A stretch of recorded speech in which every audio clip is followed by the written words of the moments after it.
Bonjour, j'ai fait ce petit vidéo pour vous montrer le suivi que vous allez pouvoir faire auprès de vos enfants en mathématiques cette année grâce à la plateforme Moodle. Donc, pour être capable d'aller sur Moodle, il faut d'abord entrer l'adresse Internet en haut de l'écran, donc dans son navigateur Internet, moodle.csrs.qc.ca.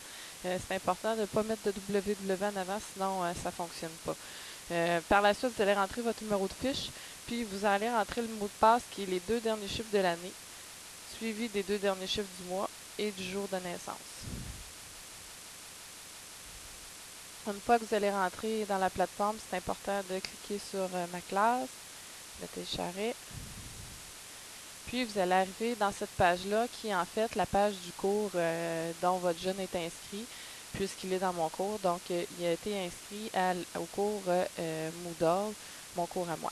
Donc, je vais vous montrer maintenant, une fois qu'on est rentré dans le cours, on peut accéder aux notes de votre jeune. Il s'agit d'aller cliquer ici dans Réglages, dans Notes. Vous allez arriver dans un tableau où il y a tous les résultats qui sont ici, dans la colonne Notes. Puis, il y a à côté, dans l'autre colonne, la moyenne du groupe de votre jeune. Les notes de votre jeune, ça se calcule. Ici, on fait la moyenne de l'étape. En fait, ici, si on regarde comme il faut, c'est la compétence 2 de l'étape 1. Donc, si je m'en vais juste en dessous ici, donc j'ai la moyenne jusqu'à maintenant de la compétence 2 de l'étape 1. On a 88,75%. Si on continue, on pourrait avoir, ici on a la compétence 1, je n'aurai pas rien à l'évaluer dans la compétence 1 dans l'étape 1, donc il n'y aura pas dans la catégorie ici, il n'y aura pas, ça va être la même moyenne qu'ici. Si j'avais évalué des choses dans la compétence 1, les deux moyennes se seraient pondérées ensemble, la compétence 1 et la compétence 2 pour faire l'étape 1 au complet. Par la suite, ici, on a la note de l'année au complet. Présentement, elle n'est pas disponible là, parce qu'on n'est pas assez avancé dans l'année. Donc, ça vous permet de suivre les résultats de votre jeune en tout temps. Tous les résultats, je les entre ici. Donc, même les examens papier de fin de chapitre, les résultats vont être entrés ici. Par contre, quand c'est des petits tests qu'ils font à l'ordinateur, vous pouvez consulter le test qui est grandement intéressant. Pour les examens papier, c'est sûr, il n'y aura pas possibilité de consulter le test. Par contre, comme je pense ici au devoir d'Halloween, vous allez pouvoir cliquer dessus puis voir le commentaire que j'ai inscrit, mais vous n'aurez pas accès à toutes les réponses du test. Si je vais voir ici dans test 1, panorama, introduction à l'algèbre, je vais pouvoir vous montrer comment faire pour lire un petit test. Donc, si vous avez la page qui présente que l'élève a une 9 sur 10, on peut faire une relecture. Donc, on peut cliquer ici. On voit qu'elle a eu ce commentaire-là parce qu'elle a eu 9 sur 10. Puis, quand on rentre dans le test, on a ici les questions. Puis, on a les réponses. Quand il y a un crochet vert, c'est une bonne réponse. Puis, en dessous, on a toujours la bonne réponse. Même si là, l'élève l'a eu bon, Moodle met quand même toujours la réponse. Donc, si on prend ici avec un X rouge, c'est-à-dire une mauvaise réponse, donc on peut voir ici la bonne réponse. Donc, on peut questionner notre jeune à savoir est-ce que tu as bien compris pourquoi la bonne réponse était moins 5 au lieu de 5.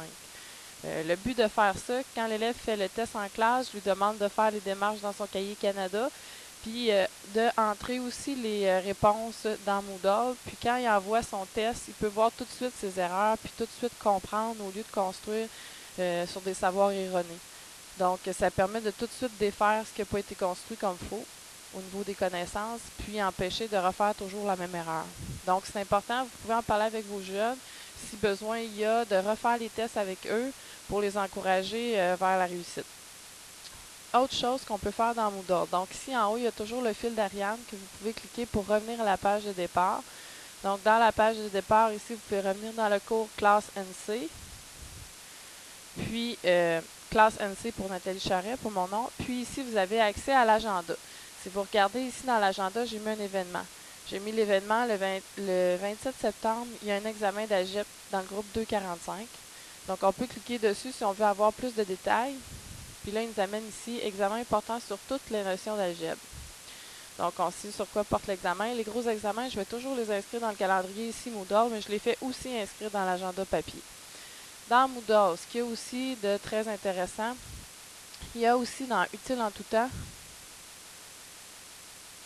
il y a ici le site de Mattic qui en fait beaucoup de capsules vidéo qui vous montrent toutes les nouvelles notions qu'on a apprises en classe. J'encourage les élèves à aller les visionner le soir. je les utilise aussi en classe. Par contre, je les utilise pour faire un retour sur des notions que j'ai enseignées ou pour introduire de nouvelles notions. Ici, il y a toutes les capsules portant sur l'algèbre. Donc, si présentement, ce qu'on est en train de faire, c'est les capsules sur l'algèbre, c'est sur l'algèbre. Donc, c'est ces capsules-là qui pourraient être intéressantes pour eux. Donc, si on clique ici sur Play, on entend ma voix et on voit le crayon bouger. Puis, chacune des notions que j'enseigne, j'ai fait des capsules pour que les élèves puissent les réécouter à la maison au besoin. Autre chose qu'on peut retrouver, il y a aussi dans Utile en tout temps, si je reviens au cours, ici il y a le forum. Si tu as une question, clique ici. Donc sur le forum, ici on peut voir des élèves qui peuvent poser des questions. Puis moi ou un autre élève peut répondre à la question. Je les encourage fortement à poser leurs questions là-dessus, puis à répondre aussi s'ils sont capables afin de favoriser le partage dans la classe. Donc, puis moi, c'est sûr que je surveille toujours si les réponses qui ont été données par des élèves, s'ils sont convenables. Puis s'ils ne sont pas convenables, je vais rectifier pour que les élèves aient la bonne réponse. Donc, ça conclut. Il y a beaucoup d'informations. Tous les documents, je les mets là-dessus, les corriger. Donc, si vous avez les différents chapitres, présentement, on est dans l'introduction à l'algèbre. Donc, vous pouvez aller regarder ce qu'il y a là-dedans. Il y a beaucoup d'exercices. C'est cours à cours tout ce qu'on fait. Donc, n'hésitez pas à aller fouiller les documents. Je m'arrange pour les mettre là au fur et à mesure qu'on les fait, au fur et à mesure que l'élève pourrait en avoir besoin pour avoir oublié son document à l'école, pourrait l'imprimer. Les élèves n'ont pas hésité à me poser une question sur le forum. Si jamais il manque un document, ils peuvent me le dire sur le forum, je le rajoute. Donc, moi, je veux favoriser la réussite vraiment au maximum. Donc, s'il y a quoi que ce soit, vous pouvez m'écrire ou m'appeler. Merci, bonne journée.